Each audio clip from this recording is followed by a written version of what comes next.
veterans. He sees the VA as a broken mess right now, says it needs major reform, lots of firing, lots of new blood in there, and especially... Good afternoon, everybody. I just met again with my National Security Council on the campaign to destroy ISIL.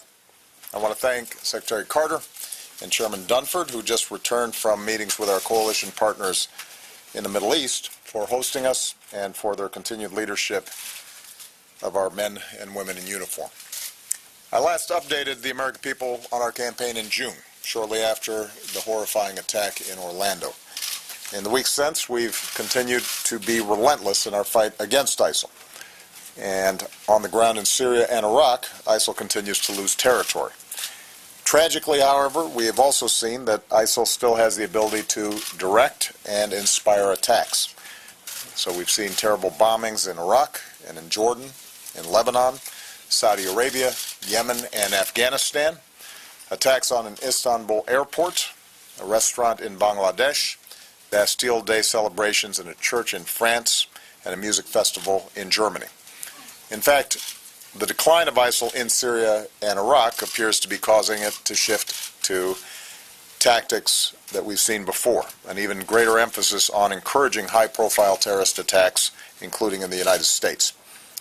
As always, our military, diplomatic, intelligence, homeland security, and law enforcement professionals are working around the clock with other countries and with communities here at home to share information and prevent such attacks. And over the years, they've prevented many. But as we've seen, it is still very difficult to detect and prevent lone actors or small cells of terrorists who are determined to kill the innocent and are willing to die.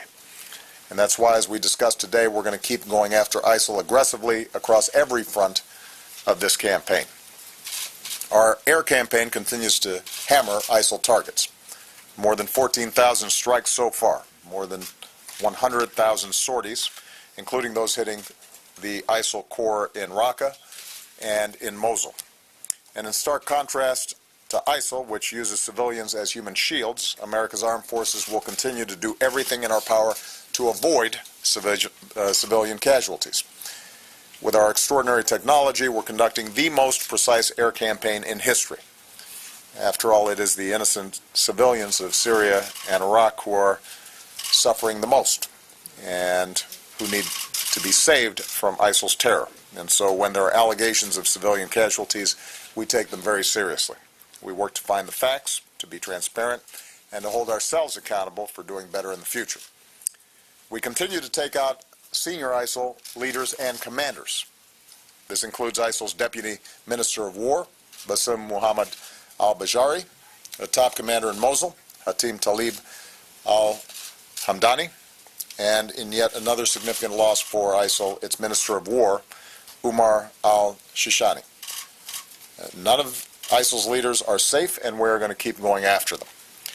On the ground in Iraq, local forces keep pushing ISIL back. In a major success, Iraqi forces, with coalition support, finally liberated Fallujah.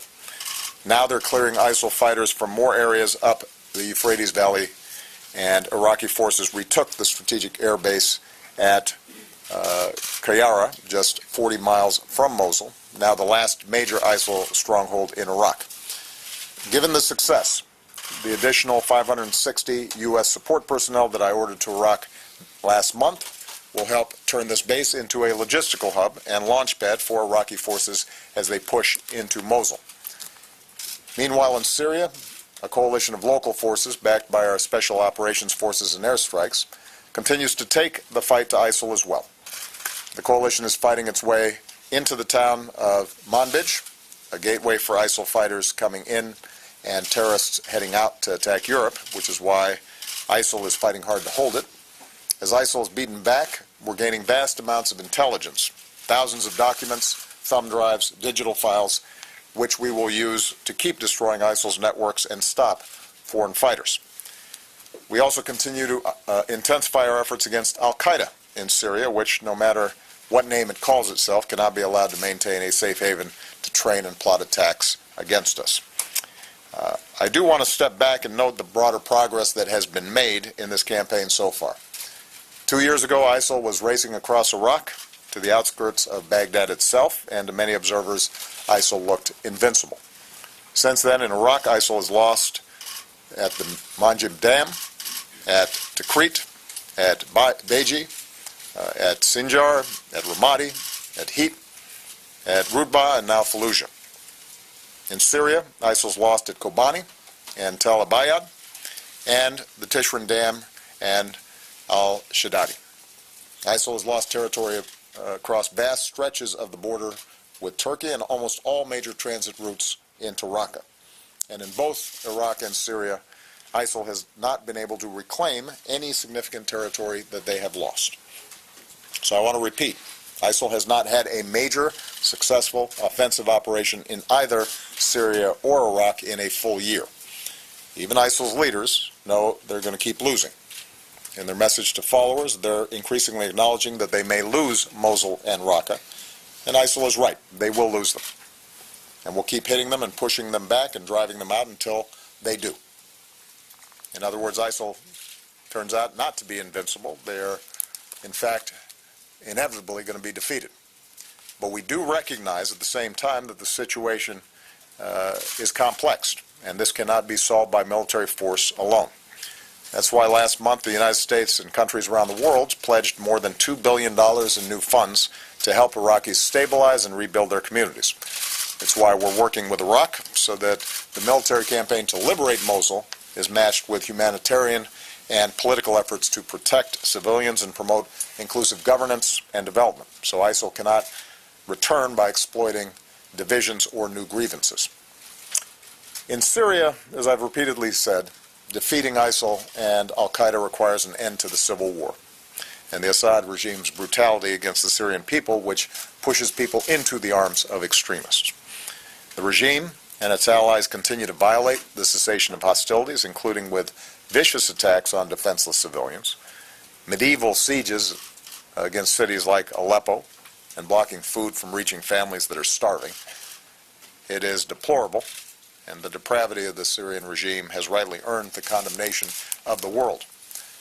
Russia's direct involvement in these actions over the last several weeks raises very serious questions about their commitment to pulling the situation back from the brink.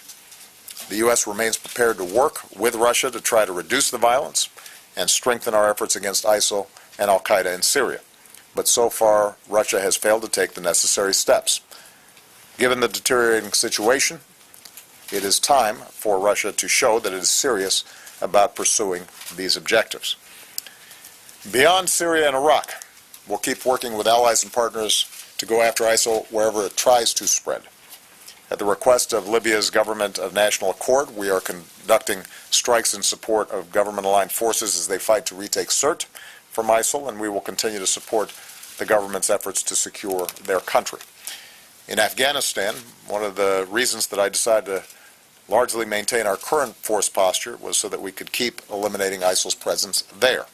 And we delivered another blow last month when we took out a top ISIL leader in Afghanistan, Umar Khalifa. Finally, it should be clear by now, and no one knows this better than our military leaders, that even as we need to crush ISIL on the battlefield, their military defeat will not be enough. So long as their twisted ideology persists and drives people to violence, then groups like ISIL will keep emerging, and the international community will continue to be at risk in getting sucked into the kind of global whack-a-mole where we're always reacting to the latest threat or lone actor. And that's why we're also working to counter violent extremism more broadly, including the social, economic, and political factors that help fuel groups like ISIL and al-Qaeda in the first place. Nothing will do more to discredit ISIL and its phony claims to being a caliphate than when it loses its base in Raqqa and in Mosul. And we're going to keep working with partners, including Muslim countries and communities, especially online, to expose ISIL for what they are: murderers who kill innocent people, including Muslim families and children as they break their Ramadan fast, and who set off bombs in Medina near the Prophet's Mosque, one of the holiest sites in Islam. Moreover, we refuse to let terrorists and voices of division undermine the unity and the values of diversity and pluralism that keep our nation strong. One of the reasons that America's armed forces are the best in the world is because we draw on the skills and the talents of all of our citizens, from all backgrounds and faiths, including patriotic Muslim Americans who risk and give their lives for our freedom. And I think the entire world was inspired this past Sunday when Muslims across France joined their Catholic neighbors at Mass and, in a moving display of solidarity, prayed together. The greeting they extended to each other has to be the message we echo in all of our countries and all of our communities. Peace be with you and also with you. Now, before I take some questions, I also want to say a few words on another topic. As our public health experts have been warning for some time, we are now seeing the first local of the Zika virus by mosquitoes in the continental United States. This was predicted and predictable. So far, we've seen 15 cases in the Miami area. We're taking this extremely seriously. Our CDC experts are on the ground working shoulder to shoulder with Florida health authorities. There is a very aggressive effort underway to control mosquitoes there, and pregnant women have been urged to stay away from the particular neighborhood that we're focused on. We'll keep working as one team, federal, state, and local, to try to slow and limit the spread of the virus. I do want to be very clear, though. Our public health experts do not expect to see the kind of widespread outbreaks of Zika here that we've seen in Brazil or in Puerto Rico. The kind of mosquitoes that are most likely to carry Zika are limited to certain regions of our country. But we cannot be complacent because we do expect to see more Zika cases. And even though the symptoms for most people are mild, many may never even know that they have it. We've seen that the complications for pregnant women and their babies can be severe. So I again want to encourage every American to learn what they can do to help stop Zika by going to cdc.gov. In addition, Congress needs to do its job. Fighting Zika costs money. Helping Puerto Rico deal with its Zika crisis costs money. Research into new vaccines. And by the way, NIH just announced the first clinical trials in humans. That costs money. And that's why my administration proposed an urgent request for more funding back in February. Not only did the Republican-led Congress not pass our request, they worked to cut it. And then they left for summer recess without passing any new funds for the fight against Zika. Meanwhile, our experts at the NIH and CDC, the folks on the front lines, have been doing their best in making do by moving funds from other areas. But now the money that we need to fight Zika is rapidly running out. The situation is getting critical. For instance, without sufficient funding, NIH clinical trials, and the possibilities of a vaccine, which is well within reach, could be delayed. So this is not the time for politics. More than 40 U.S. service members have now contracted Zika overseas. In 50 U.S. states, we know of more than 1,800 cases of Zika connected to travel to infected areas, and that includes nearly 500 pregnant women. Zika is now present in almost every part of Puerto Rico, and now we have the first local transmission in Florida, and there will certainly be more. And meanwhile, Congress is on a summer recess. A lot of folks talk about protecting Americans from threats. Well, Zika is a serious threat to Americans, especially babies, right now. So once again, I want to urge the American people to call their members of Congress and tell them to do their job. Deal with this threat, help protect the American people from Zika. With that, I'm going to take some questions. I'm going to start with someone who just assumed the second most powerful office in the land, Jeff Mason, the New Correspondents Association president, also from Reuters. Jeff. Thank you, sir. Hardly powerful. And happy birthday. Thank you very much. As Islamic State loses territory, you and other officials have said that it is becoming a more traditional terrorist group. Are you satisfied that the United States and its allies have shifted strategy sufficiently to address that change?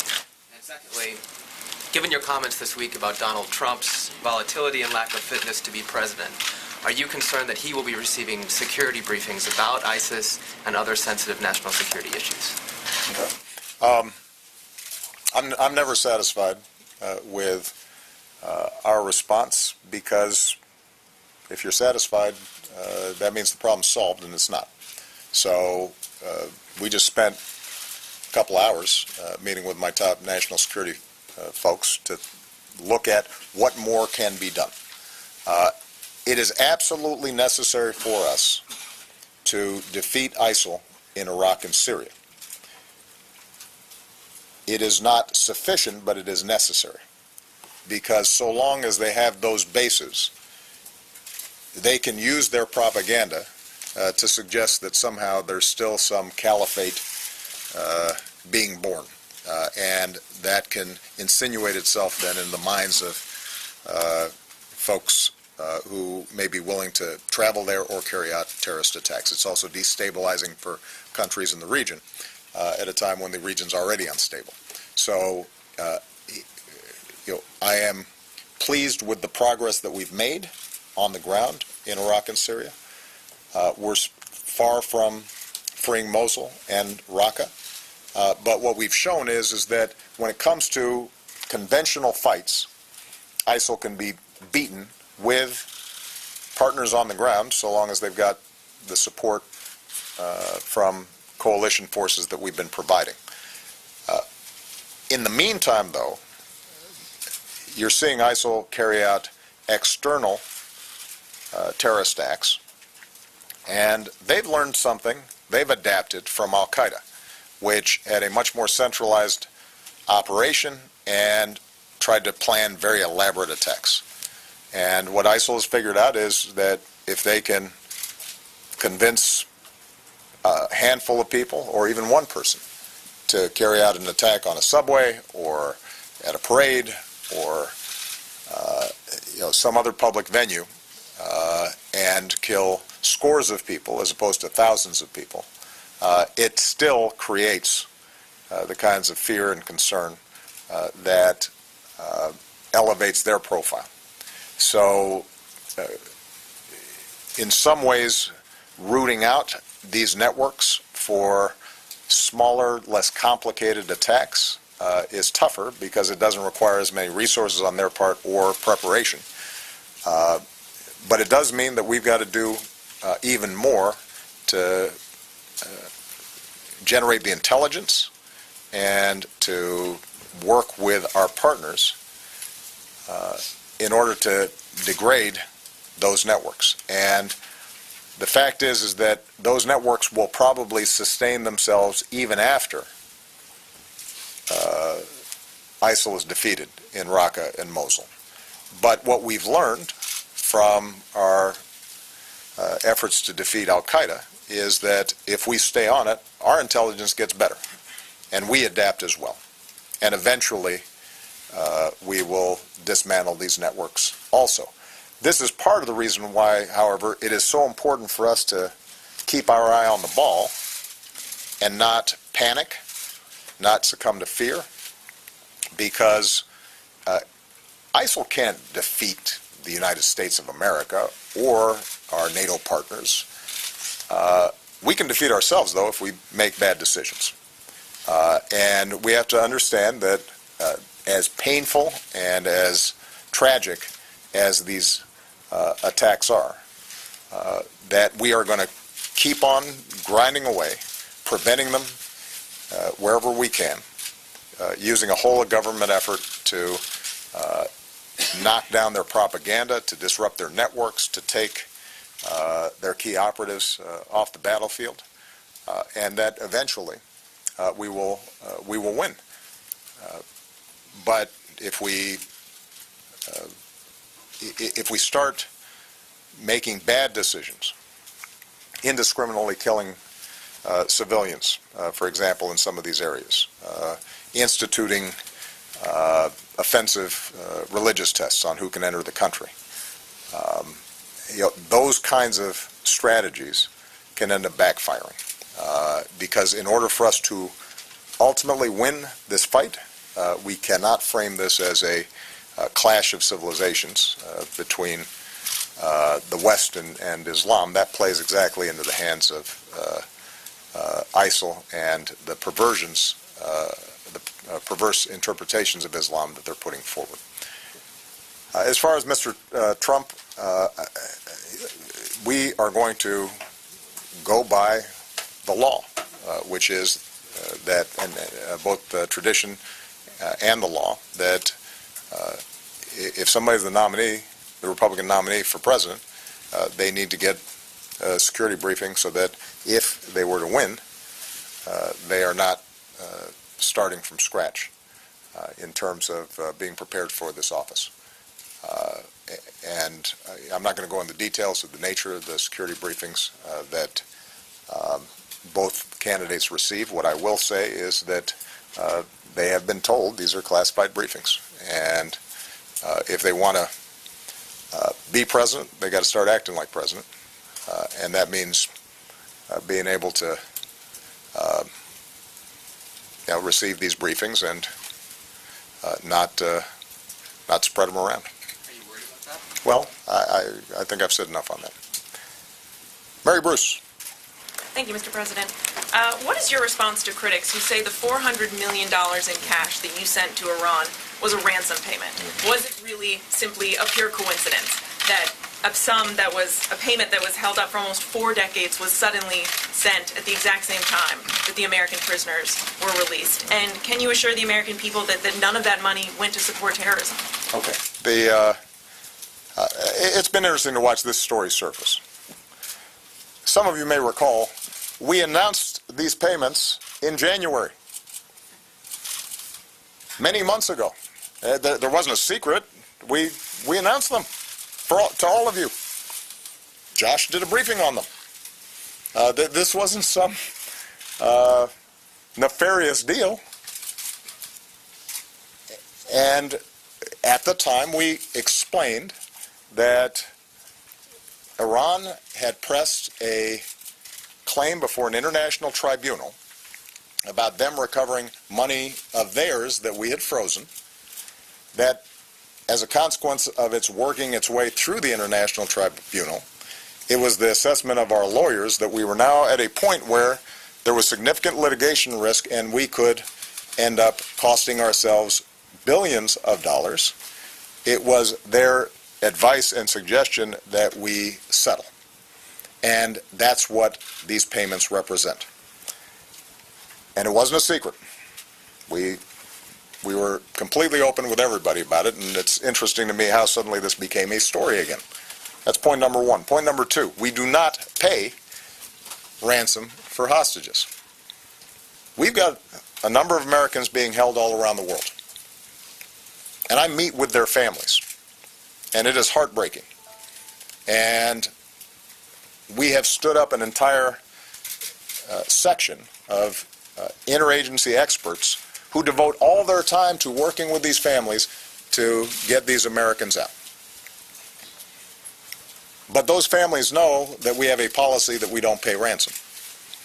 And the notion that we would somehow start now in this high-profile way and announce it to the world, even as we're looking into the faces of other hostage families whose loved ones are being held hostage, and say to them that we don't pay ransom, defies logic. So that's point number two. We do not pay ransom. We didn't here, and we won't in the future.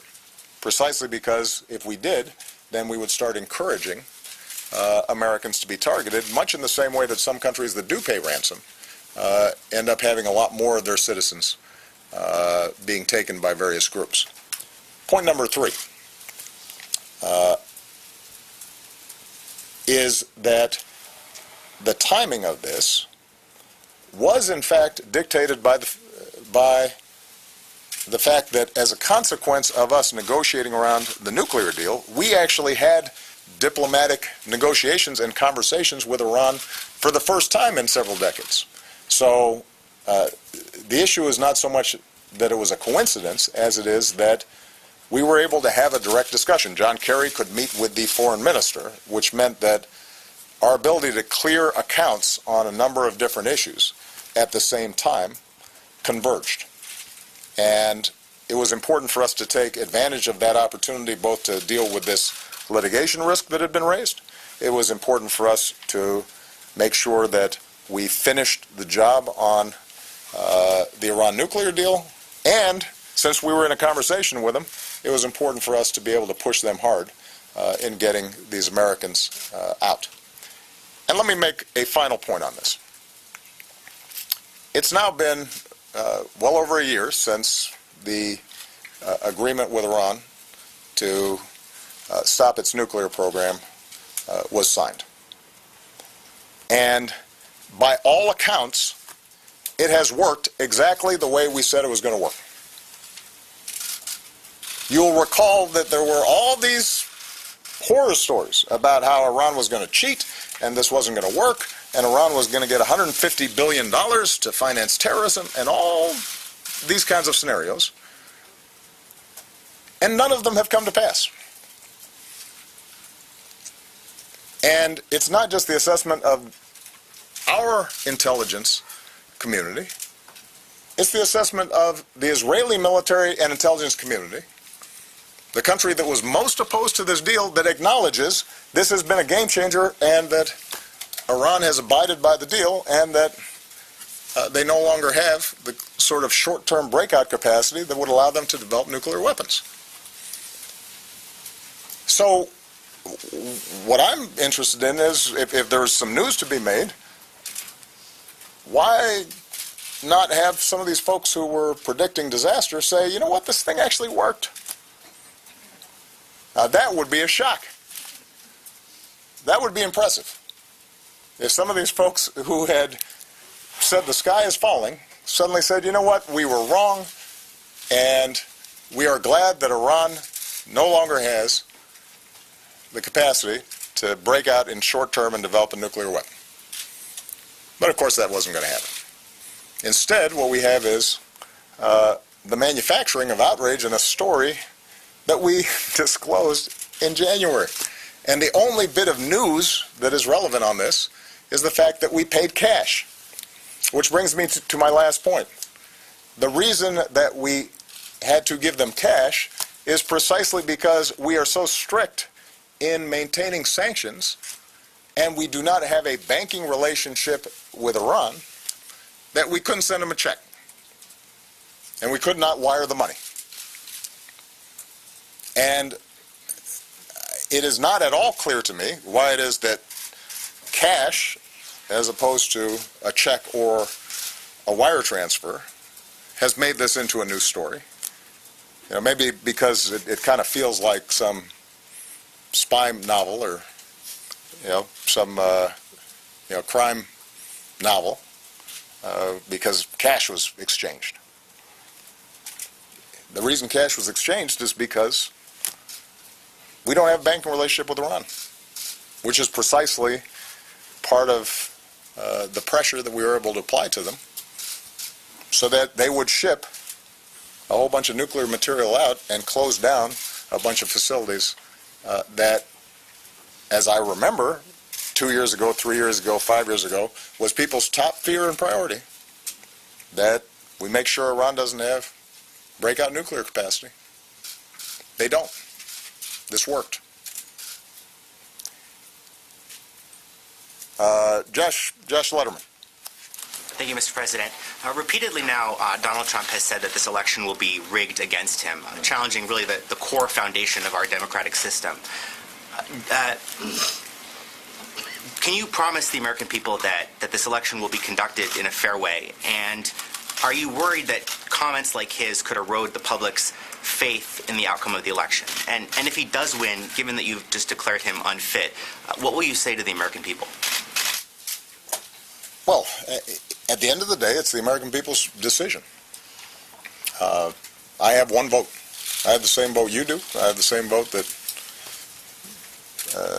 all the voters who are eligible all across the country have. I've offered my opinion, but ultimately it's the American people's decision to make collectively. And if somebody wins the election and they are president, then my constitutional responsibility is to peacefully transfer power to that individual and do everything I can to help them succeed.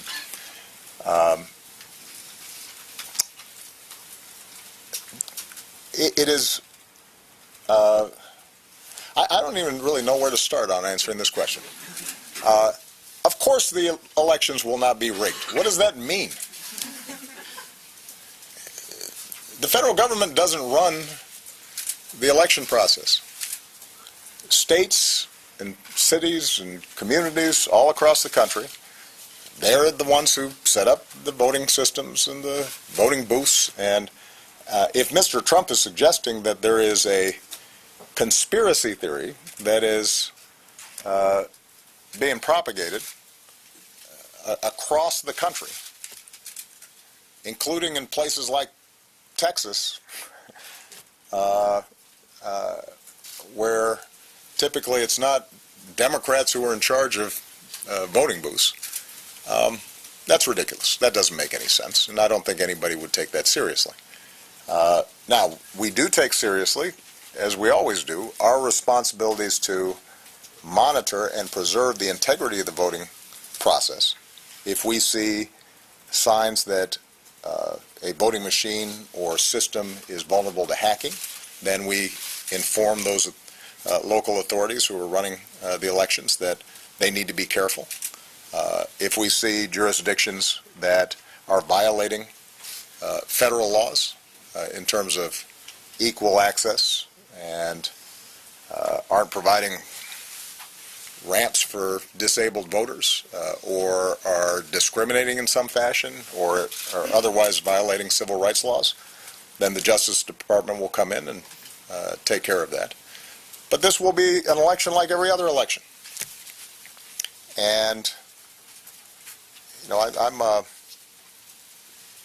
think all of us at some points in our lives have played sports or maybe just played in a schoolyard or a sandbox, and sometimes folks, if they lose, they start complaining that they got cheated. But I've never heard of somebody complaining about being cheated before the game was over or before the scores even tallied. So my suggestion would be, you know, go out there and try to win the election. If Mr. Trump is up 10 or 15 points on election day and ends up losing, then, you know, maybe he can raise some questions. That doesn't seem to be the case at the moment. Barbara Starr. Thank you, Mr. President. On the question of ISIS expansion that you've been talking about, because you see them expanding around the world, because you see them trying to inspire attacks, what is your current level of concern about the homeland? You talked about the protection measures, but what is your assessment about the possibility, your own intelligence advisors suggest it's possible, about the direct ISIS threat to Americans? And if I may follow up somewhat along the same lines, what is your assessment today as you stand here about whether Donald Trump can be trusted with America's nuclear weapons?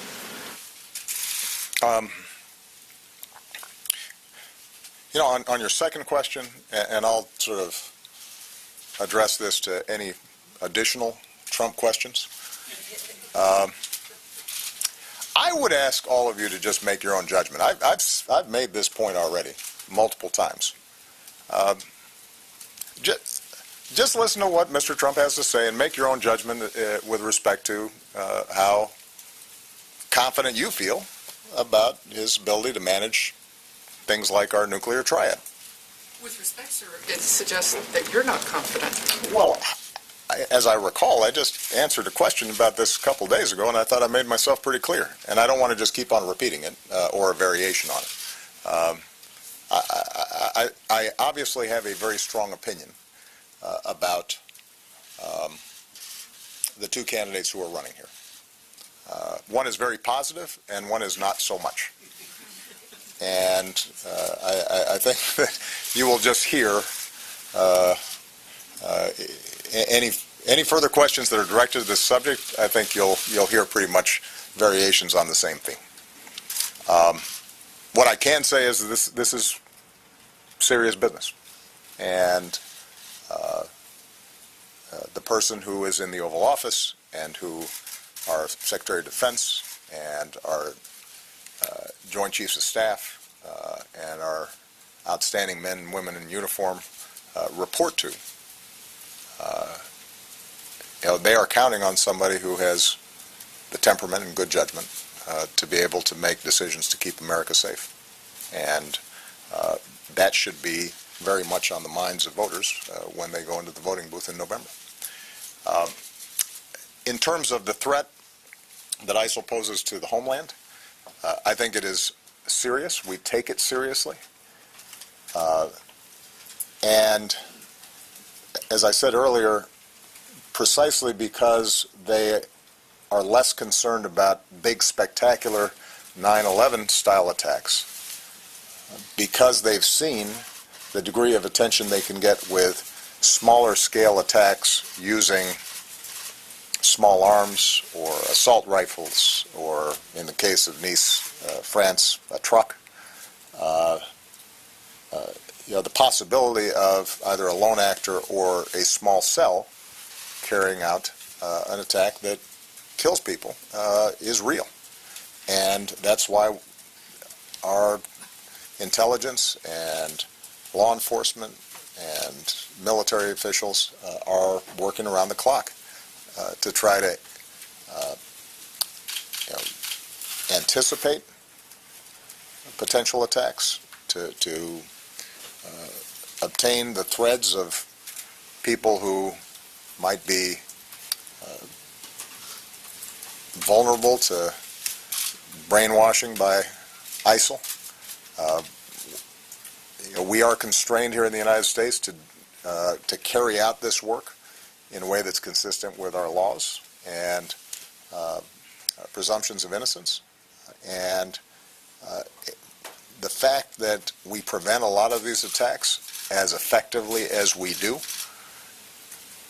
without a lot of fanfare and abiding by our law, is a testament to the incredible work that these folks are doing. They work really hard at it, but it is always a risk. And some of you may have read the article in the New York Times today. I guess it came out last night online, about this individual in Germany who had confessed and given himself up, and then explained his knowledge of how ISIL's networks worked. There was a paragraph in there that some may have caught, which we don't know, for a fact that this is true, but according to this reporting, the individual indicated that ISIL recognizes it's harder to get its operatives into the United States, but the fact that we have what he referred to as open gun laws meant that anybody, as long as they didn't have a criminal record that barred them from purchase, could go in and buy weapons. That made sort of a homegrown extremist strategy more attractive to them. And those are the hardest to stop, because by definition, if somebody doesn't have a record, if it's not triggering something, it means that anticipating their actions becomes that much more difficult. And this is why the military strategy that we have in Syria and Iraq is necessary, but it is not sufficient. We have to do a better job of disrupting networks, and those networks are more active in Europe than they are here, but we don't know what we don't know, and so it's conceivable that there are some networks here that could be activated. But we also have to get to the messaging that can reach a troubled individual over the internet, and do a better job of disrupting that. And what I've told my team is that although we've been working on this now for 5, 6, 7 years, we've got to put more resources into it. This can't be an afterthought.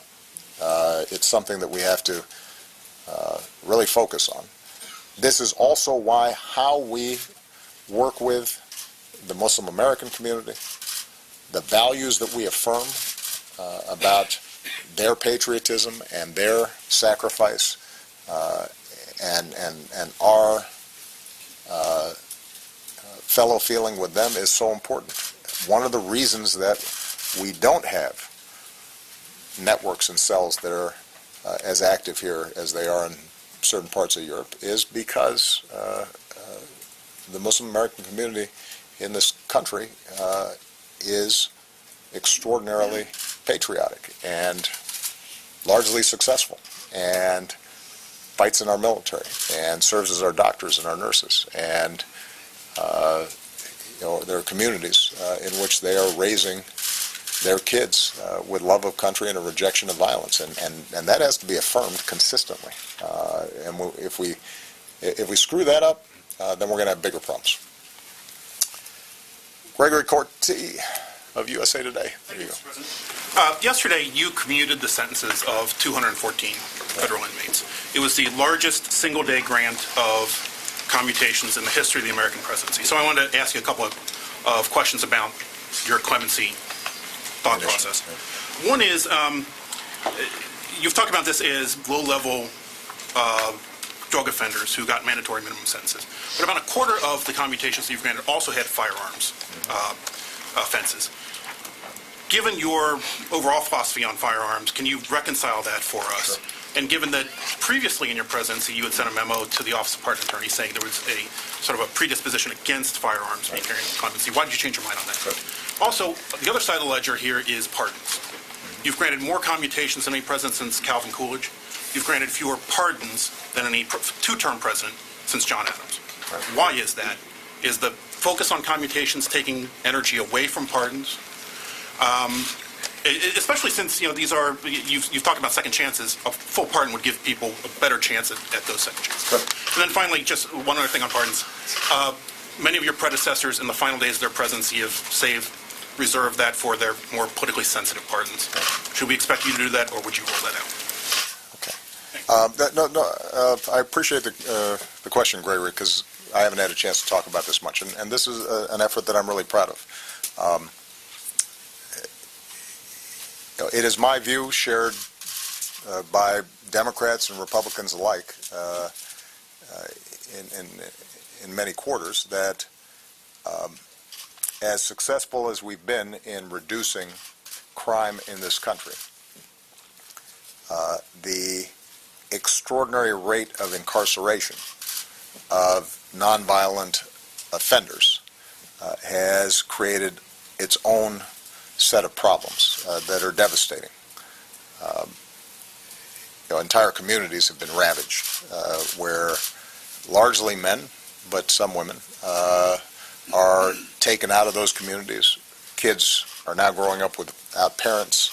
It perpetuates a cycle of poverty and disorder in their lives. It is disproportionately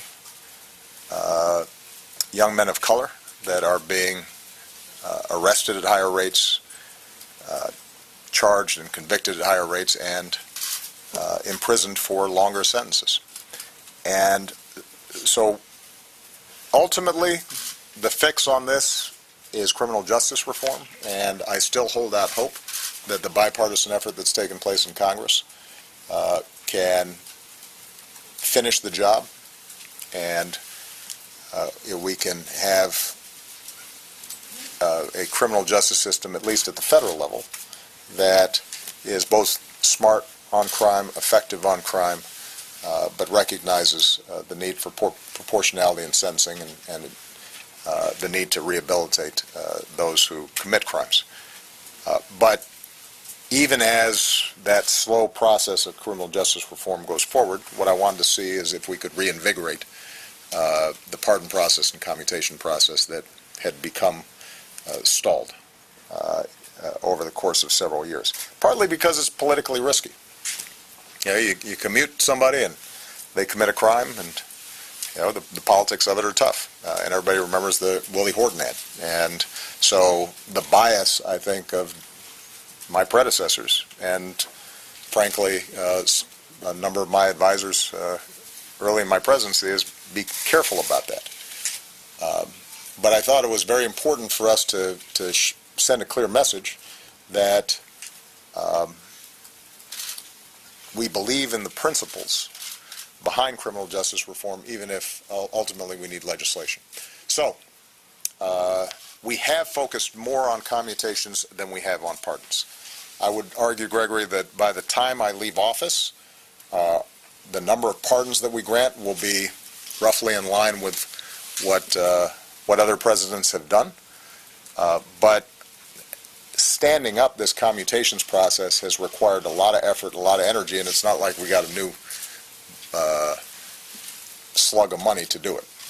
So you've got limited resources. The primary job of the Justice Department is to prevent crime and to convict those who have committed crimes and to keep the American people safe. And that means that you've had this extraordinary and Herculean effort by a lot of people inside the Justice Department to go above and beyond what they're doing to also review these petitions that have been taking place. And we've been able to get bar organizations around the country to participate, to kind of screen and help people apply.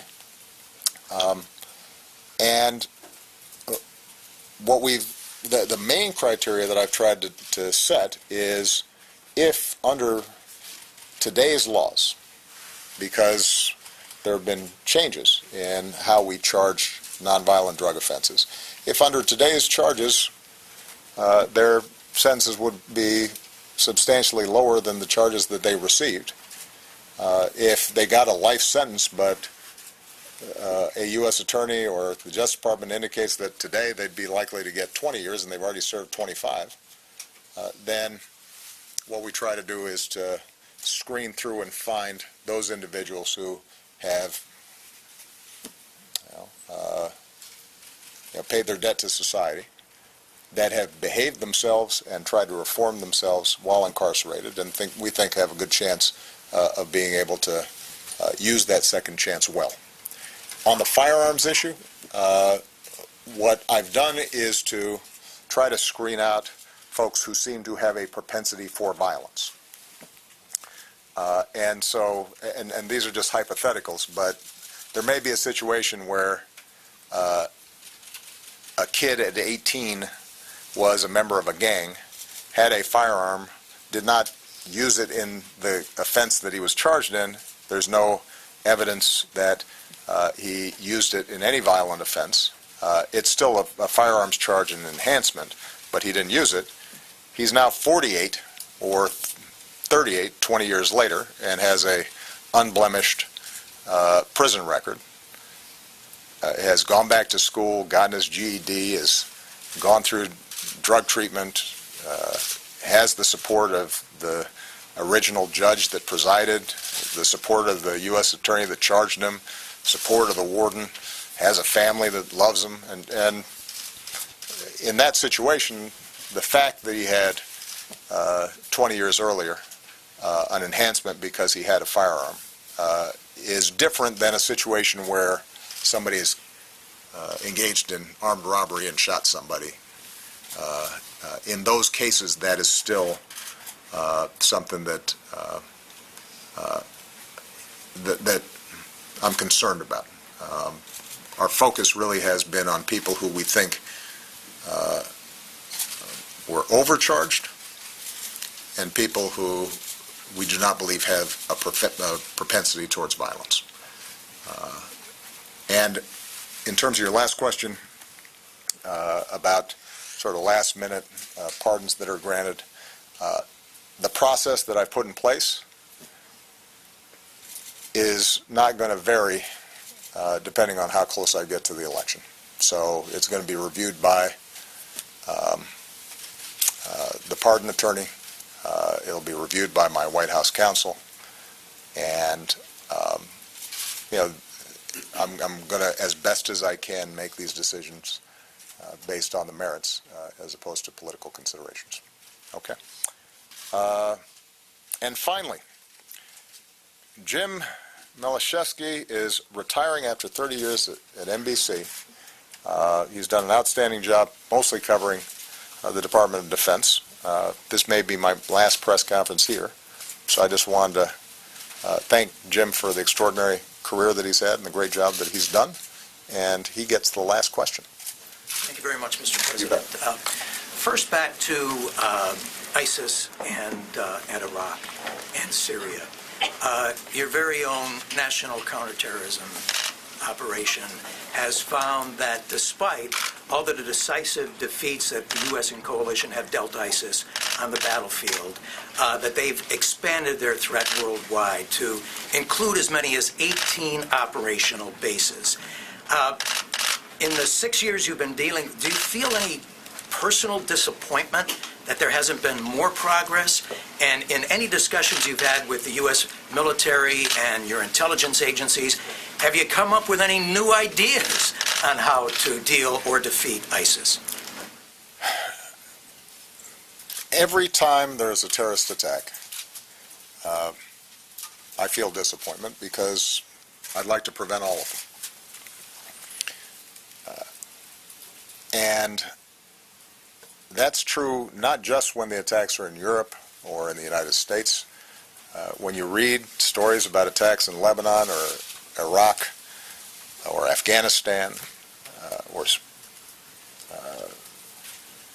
distant parts of the world that don't get as much attention, they get my attention because that's somebody's kid and that's somebody's mom and that's somebody who was just going about his business. And mindlessly, senselessly, this person was murdered. So I haven't gotten numb to it. It bugs me whenever it happens and wherever it happens. And we are constantly pushing ourselves to see, are there additional ideas that we can deploy to defeat this threat? Now, it is important that we recognize terrorism as a tactic has been around for a long time. And if you look at the 70s or the 80s or the 90s, there was some terrorist activity somewhere in the world that was brutal. And you know, as much as I would like to say that during my 8-year presidency we could have eliminated terrorism completely, it's not surprising that that hasn't happened, and I don't expect that will happen under the watch of my successors. I do think that because of our extraordinary efforts, the homeland is significantly safer than it otherwise would be. Now, in some ways this is arguing the counterfactuals, but the attacks we prevent, I take great satisfaction in, and I am grateful for the extraordinary work that our teams do. I don't think there's any doubt that had we not destroyed Al-Qaeda in the Fatah, that more Americans would have been killed. And we might have seen more attacks like we saw on 9/11. And we have maintained vigilance, recognizing that those threats still remain, those aspirations in the minds of these folks still remain. But it is much harder for them to carry out large-scale attacks like that than it used to be. What we have seen is that these lower-level attacks carried out by fewer operatives or an individual with less sophisticated and less expensive weapons can do real damage. And that, I think, points to the need for us to not just have a military strategy, not just have a traditional counterterrorism strategy that's designed to bust up networks and catch folks before they carry out their attacks, although those still are necessary, and we have to be more and more sophisticated about how we carry those out. It still requires us to have much greater cooperation with our partners around the world. But it points to the fact that we're going to have to do a better job in draining the ideology that is behind these attacks, that right now is emanating largely out of the Middle East, and a very small fraction of the Muslim world, a perversion of Islam that has taken root and has been turbocharged over the internet, and that is appealing to even folks who don't necessarily know anything about Islam and aren't even practicing Islam in any serious way, but have all kinds of psychosis and latch onto this as some way of being important and magnifying themselves. And that's tougher, because that involves both changes in geopolitics in places like Syria. It requires cultural changes in regions like the Middle East and North Africa that are going through generational changes and shifts as the old order collapses. It requires psychology and thinking about how do these messages of hate reach individuals, and are there ways in which we can intervene ahead of time? All that work is being done, and we've got the very best people at it, and each day they're making a difference in saving lives, not just here, but around the world. But it's a challenge, precisely because if you're successful 99% of the time, that 1% can still mean heartbreak for families. And it's difficult because in a country, let's say, of 300 million people here in the United States, if 99.9% of people are immune from this hateful ideology, but 1/10 of 1% are susceptible to it, that's a lot of dangerous people running around. And we can't always anticipate them ahead of time because they may not have criminal records. So this is going to be a challenge. I just want to end on the point that I made earlier. How we react to this is as important as the efforts we take to destroy ISIL, prevent these networks from penetrating. You can't separate those two things out. The reason it's called terrorism, as opposed to just a standard war, is that these are weak enemies that can't match us in conventional power. But what they can do is make us scared. And when societies get scared, they can react in ways that undermine the fabric of our society. It makes us weaker and makes us more vulnerable, and creates politics that divide us in ways that hurt us over the long term. And so if we remain steady and steadfast and vigilant, but also take the long view and maintain perspective and remind ourselves of who we are and what we care about most deeply and what we cherish and what's good about this country and what's good about the international order and civilization that was built in part because of the sacrifices of our men and women after a 20th century full of world war. If we remember that, then we're going to be okay. But we're still going to see episodically these kinds of tragedies, and we're going to have to keep working on it until we make things better. All right? Mr. President. You may, only because this is your retirement. I was hoping you'd... Yeah, but I hope it's not too long, because I'm going to be late for my birthday dinner. Happy birthday, by the way. Thank you alluded earlier to the negotiations between the U.S. and Russia over some military-to-military cooperation in Syria against some of the militant forces there, presumably in exchange for whatever Russian influence could be imposed on the Assad regime for a variety of reasons. Now, I'm sure you're not surprised that some in the military are not supportive of that deal. Some European allies think it would be a deal with the devil. What makes you so confident that you can trust the Russians and Vladimir Putin? I'm not confident that we can trust the Russians and Vladimir Putin, which is why we have to test whether or not we can get an actual cessation of hostilities that includes an end to the kinds of aerial bombing and civilian death and destruction that we've seen carried out by the Assad regime. And Russia may not be able to get there either because they don't want to or because they don't have sufficient influence over Assad. And that's what we're going to test. So we go into this without any blinders on.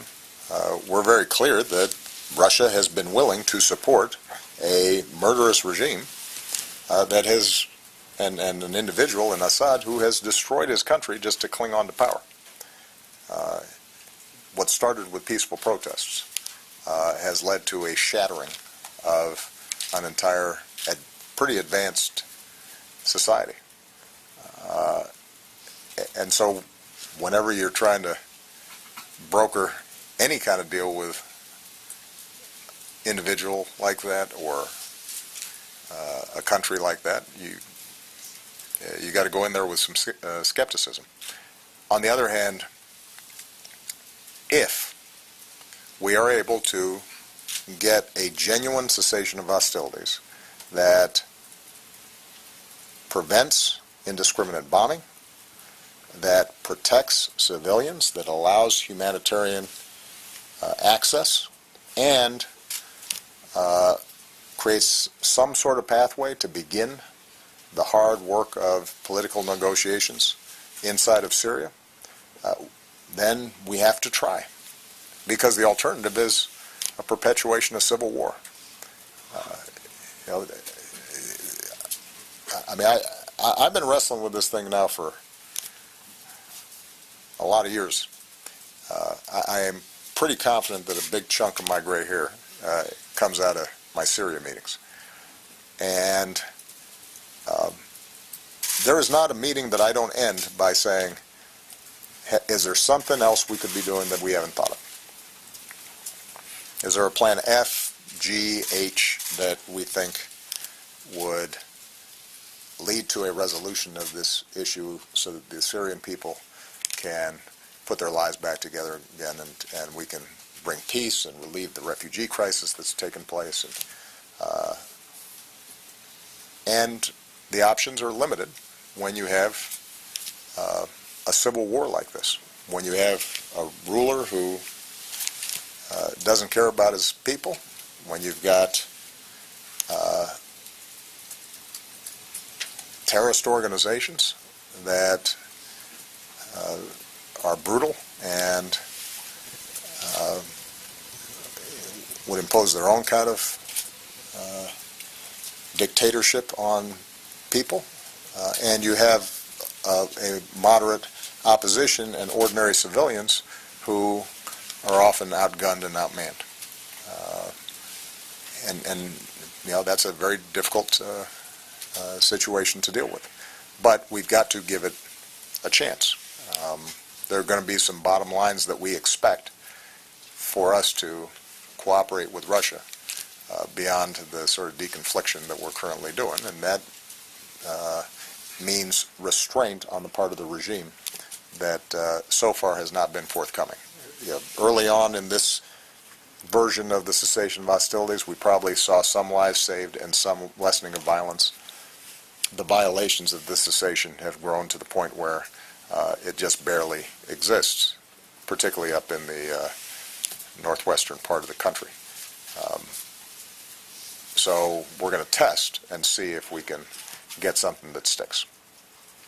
And if not, then Russia will have shown itself very clearly to be an irresponsible actor on the world stage that is supporting a murderous regime, and we'll have to answer to that on the international stage. All right? Thank you very much, everybody.